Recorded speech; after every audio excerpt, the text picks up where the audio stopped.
much too complex, too complex, much too complex, too complex, too complex, too complex.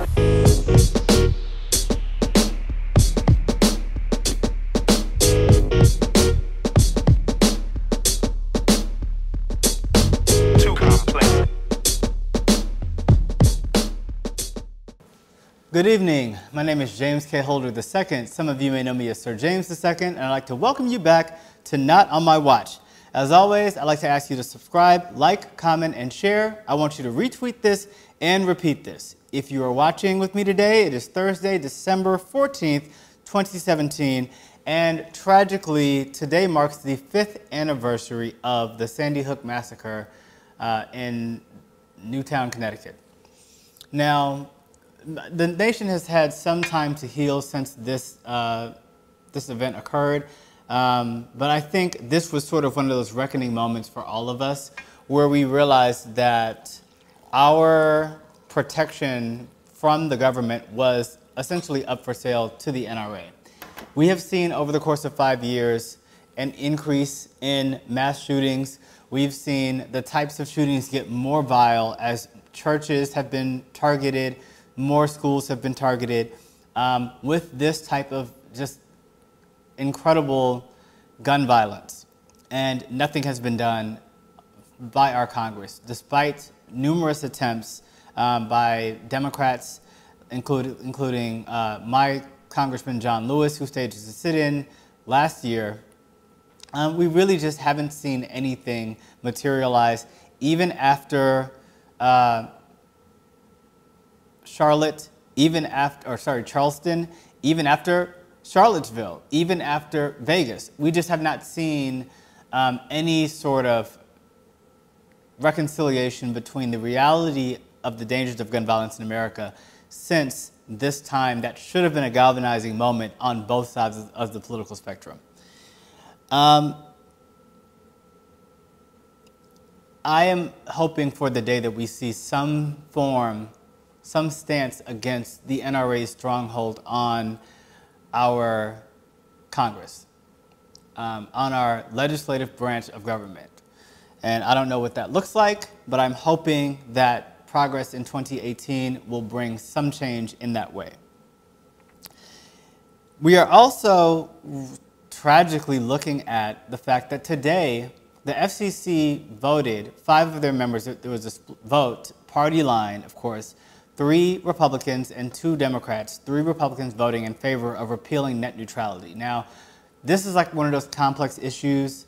I don't understand all of the full breadth of what could go wrong based on this, but ultimately it seems like it's a money grab by the larger media and telecommunications corporations. So we have basically what this administration has worked to do is repeal and take away every amount of progress that Barack Obama was able to accomplish. And net neutrality was one of those things, where it basically set up that the speed of internet based on the type of site that you have, the internet provider cannot limit your access to a site, whether it's sharing or receiving information, as long as it's legal. So, or legal like to share it. So this is sort of an infringement on First Amendment in a way. I think tragically my biggest fear is that what we've seen in the resistance as a whole is that we know the revolution will not be televised, right? And so what we have had to do as the members of the resistance is rely solely on internet communication. We've had to rely on smaller YouTube casts like this one. We've had to rely on Periscope. We've had to rely on Twitter to get a message out and to really be able to bring together our message. And so I fear that little things like that will now be targeted in a very technical way where we won't be able to necessarily move around it. I faced a lot of challenges this year just in terms of being able to get the message out and get this to go viral in the way that I sought. And a lot of that has to do with choices that I made based on YouTube choosing to promote certain shows or not promote other shows or other, based on the community. And so there's already enough red tape to get a message out there. This really doesn't help anyone, whether you're trying to be a broadcaster or just receive digital media content. I really think this is going to be a big issue moving forward. There is some hope in that there is a path towards blocking this. There are ways, there are things that we can still do, and I'm not sure at what point Congress will weigh in. But I'm hoping that we will see that this is something that does not move forward, because it is incredible. The repealing of this is incredibly popular and unpopular amongst everyone, including Democrats and Republicans. And so if nothing else, certain votes like the tax vote, certain things like supporting the repeal of net neutrality, I think, you know, as much as Americans vote like idiots, I think that you can't deny some of these things that you disagree with. And so at some point, it's not going to be worth it to white voters who still have not decided that they're going to vote against evil. I think there will be a point where they have to decide that they'd rather have fast internet than bigotry. Like, I'd rather have a premium that I can afford on my health insurance than white supremacy. I'd rather, you know, practically, there's more use for you to have fast internet and health insurance than to be sitting in the front of the bus, literally and or figuratively.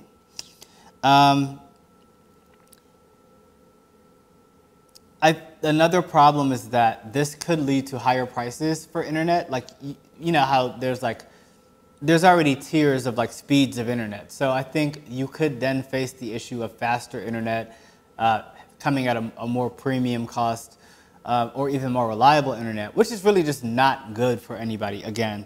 And lastly, you know, I fear that even beyond a political message or even trying to shrink out, you know, the resistance itself, I think you could very well come upon a place where websites like the ACA, the Affordable Care Act website, where you go to sign up for health insurance.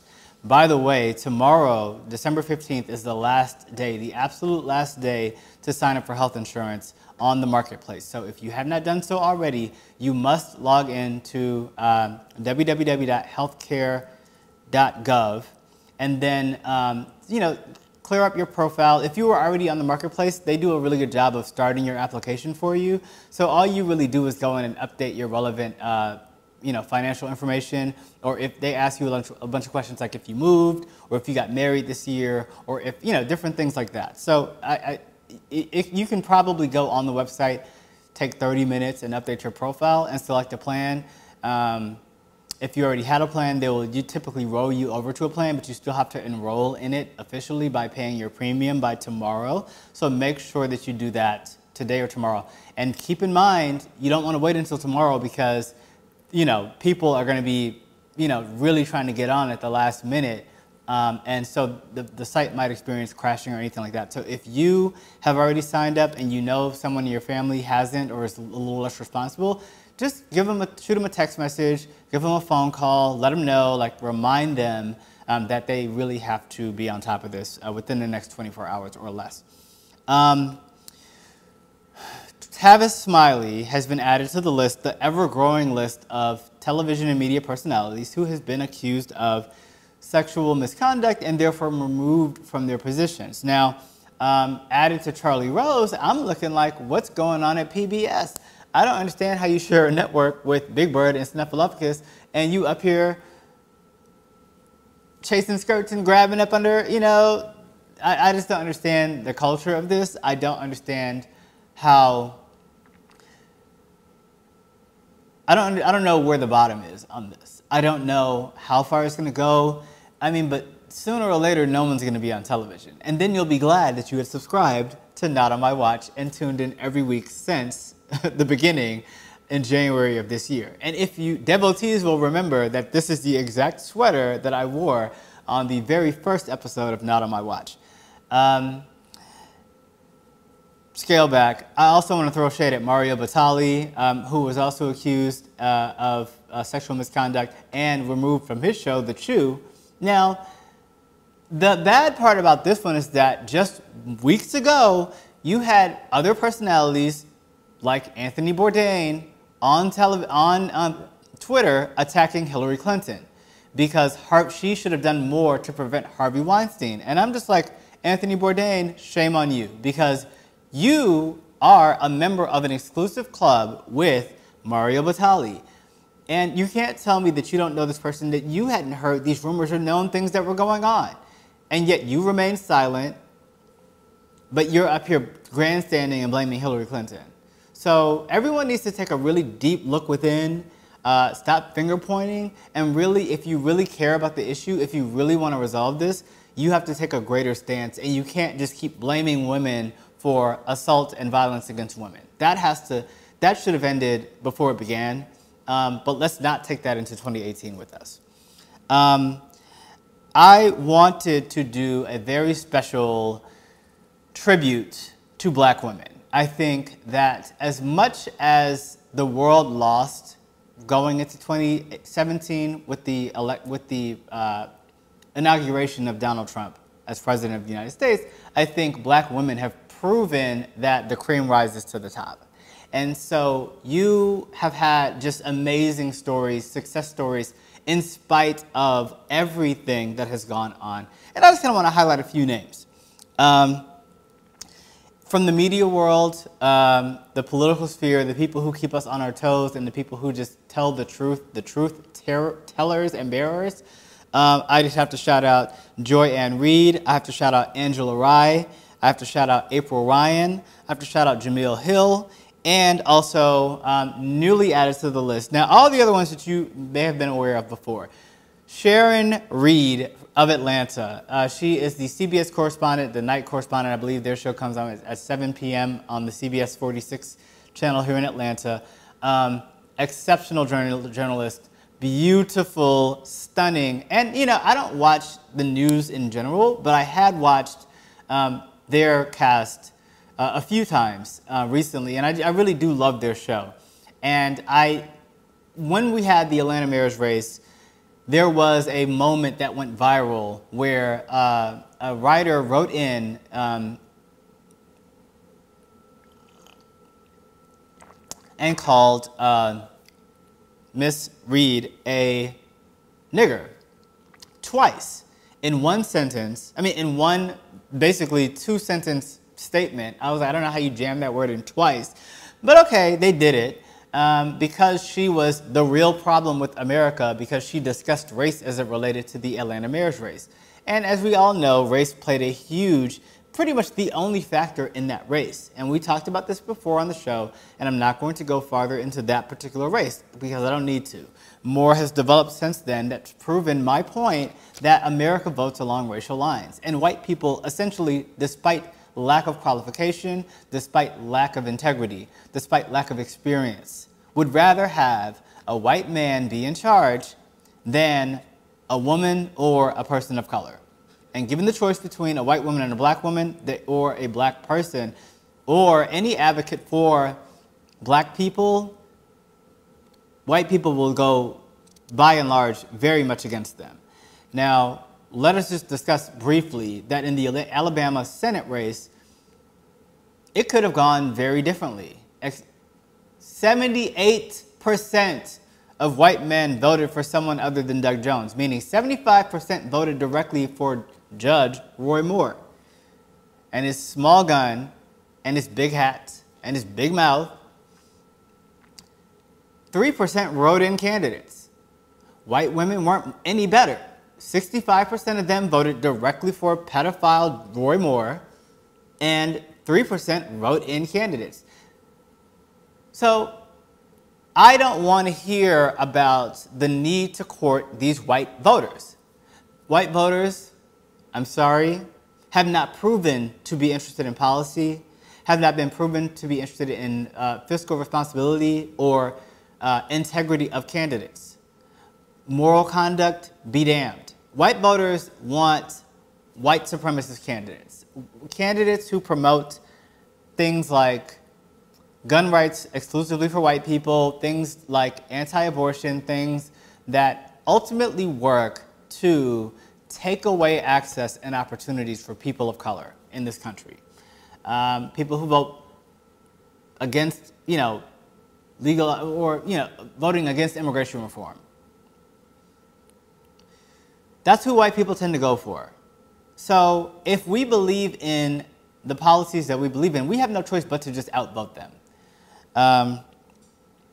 So moving on with my tribute to black women, all those ladies in the media are just fantastic. And they have all faced incredible scrutiny this year, and that should not go unnoticed, but have all risen to the occasion. I would like to thank superstars in government, Democratic Senator from the state of California, Kamala Harris, Democratic Representative from the state of California, Representative Maxine Waters, Auntie Maxine, who have both, but especially Maxine Waters, has been the face of the resistance. She has led the drum beat for this entire year. She has kept us sane. She has kept us focused. She has kept us sturdy. And I want to just thank her from the bottom of my heart, but also Kamala Harris for throwing her hat in the race and joining in to be a part of the solutions that we need in this time. And despite scrutiny from the left, white people on the left and the right, both of these women have risen to the occasion. I would also like to introduce Keisha Lance Bottoms into that field. She is the newly elected mayor of Atlanta, barring any additional recounts by loser Mary Norwood, two-time loser Mary Norwood, sorry, three-time loser Mary Norwood of Atlanta, the Buckhead candidate, who lost again. I have nothing but hope for your administration and what you will do for the city of Atlanta. Hopefully we will see continued progress. Women just being bosses and accomplishing amazing things and raising families. I want to give a shout out to Janet Jackson and Serena Williams for both having their first children this year. That is a huge accomplishment for both of those ladies. So kudos to you both. Xscape, now we're talking about the entertainment world. I want to kudos to Xscape for finally getting back together, putting that pettiness beside themselves, putting it behind, and coming together to tell their story in the form of a series on Bravo and also a tour. I've not seen them perform. From what I've seen, they are doing very well. I don't know that they're continuing to perform, and I don't even think that even matters. I don't know that we needed this group to remain, but the fact that they could just come together and do a reunion for the fans, do it for the culture, do it for Atlanta, do it for the story, do it for 2017. I think that is a huge part of the success story of the strength of black women that we're celebrating right now. SZA, I don't know if I'm pronouncing her name right, SZA, kudos to you on your multiple Grammy nominations. I hope that you will be a big winner in February of next year. Issa Rae, I hope you will continue to do great things at HBO. We know you are just the star and an amazing talent with Insecure and everything else that you will be doing in the near future. I just want to thank you for all of your hard work and for being a trailblazer and an inspiration to many. Cardi B, who, you know, whatever, is she black, is she not black? She's black enough for me, and she's having the best year ever. So I want to give a shout out to Cardi B just for the spirit of having been through things, but overcoming anyway, in spite of them. And in a year like this, when many people were hopeless, you provided hope because you showed a path. You showed that you can be yourself and be authentic and really still win. And if you do the work and if you're present and pleasant. So kudos to you, Cardi B. Rihanna, on the music side and entertainment side, yes, but for Fenty Beauty. You paved a way, you know, on the shoulders of people like Iman and Tyra Banks, who have both done the makeup business in their own ways. But Fenty Beauty is something else. It's something to be reckoned with. It is an amazing brand. And it's a brand that people of color and, you know, white people also just flock to because there's something exciting about that product. You've branched out into something that was familiar and made it new. You made it important. You made it special. You made people feel special. So kudos to you on that huge accomplishment. Sloane Stephens, Tiffany Haddish, and Meghan Merkel, who I would also add to the list of amazing black women doing amazing things and having the best years of their lives. Specifically Tiffany Haddish, to have come from so many things, really all three of these people. Sloane Stephens, she had an injury, was ranked very low, and came back to win, I want to say, the U.S. Open. I do not follow tennis, so please don't misquote me. Don't hate email me if you're a big tennis fan. But she won with so much grace and humility, and it was really inspiring to see that moment on television play out. Tiffany Haddish, of course, has been everywhere.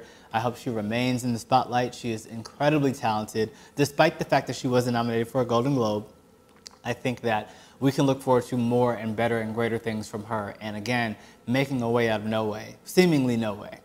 And Meghan Merkel, who can't be excited about a black princess? And no, she and Harry are not married yet, but with them, they don't play with engagements. By the time you engage, you really already married. So kudos to you, Princess Meghan.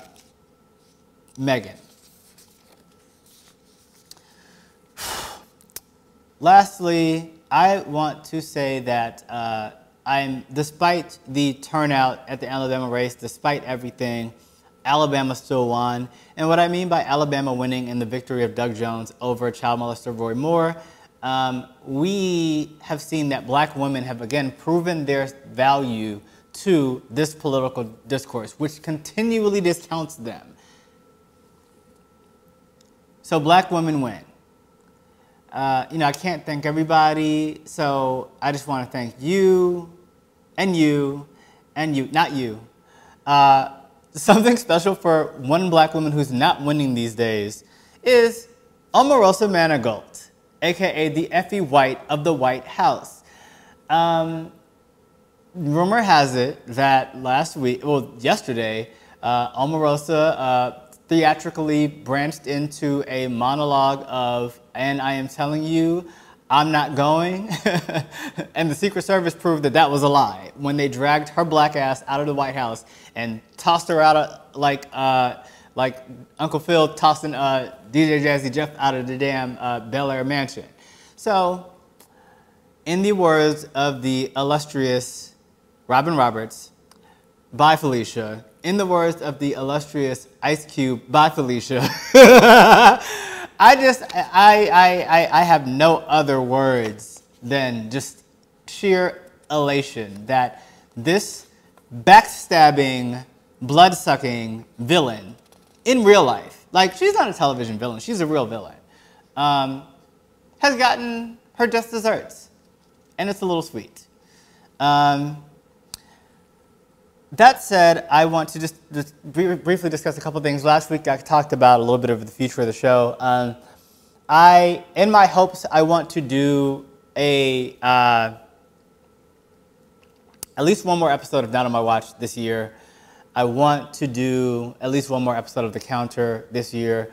There is a special second part to the Jollof Rice episode, which is season 1, episode 5 of The Counter, featuring my good friend, Archel Bernard. She is a fashion designer. She's a boutique and factory owner who trains women in Liberia to sew garments and sells them online in her boutique. And it's really fantastic. In fact, if you're in Atlanta this weekend, she and another family friend of mine, Charlene Harris, well, her maiden name is Harris, I don't know her last name now, Dunbar, yes, Charlene Dunbar, who is the creator and founder and designer at Swa Coco Betty, which is another African brand. They will be doing a joint pop-up shop here at the at Holder Photography Studio in Atlanta in Castleberry Hill. If you know where that is, you know where it is. I'm not going to give up my address on here. But it will be from noon to 5 p.m. and you can just come and hang out. There will probably, well, I'm not going to promise anything, but there will be a lot of people here. There will be a lot of things to buy as gifts or outfits for yourself. Who doesn't need a great outfit to wear at Christmas or for New Year's? All of those things will be great opportunities for you here at this pop-up shop. They have accessories.